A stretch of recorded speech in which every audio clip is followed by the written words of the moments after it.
Sakal Gunarnavasha Vande Guru Sri Charanaravindan.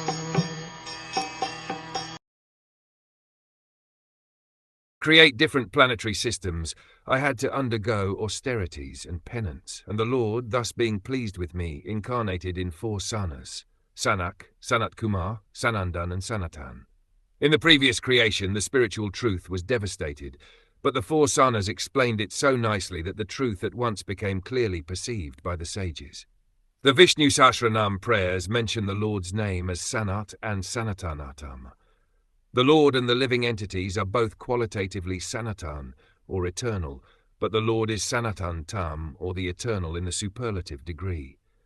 The living entities are positively Sanatan, but not superlatively, because the living entities are apt to fall to the atmosphere of non-eternity. Therefore, the living entities are quantitatively different from the superlative Sanatan, the Lord. The word San is also used in the sense of charity. Therefore, when everything is given up in charity unto the Lord reciprocates by giving himself unto the devotee. This is also confirmed in the Bhagavad Gita, Ye yatha mam prapadyante.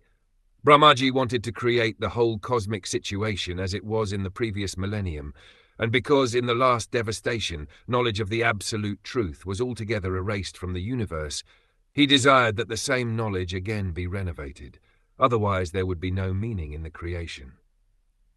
Because transcendental knowledge is a prime necessity, the ever-conditioned souls are given a chance for liberation in every millennium of creation. This mission of Brahmaji was fulfilled by the grace of the Lord when the 4 sanas, namely Sanak, Sanat Kumar, Sanandan and Sanatan, appeared as his 4 sons.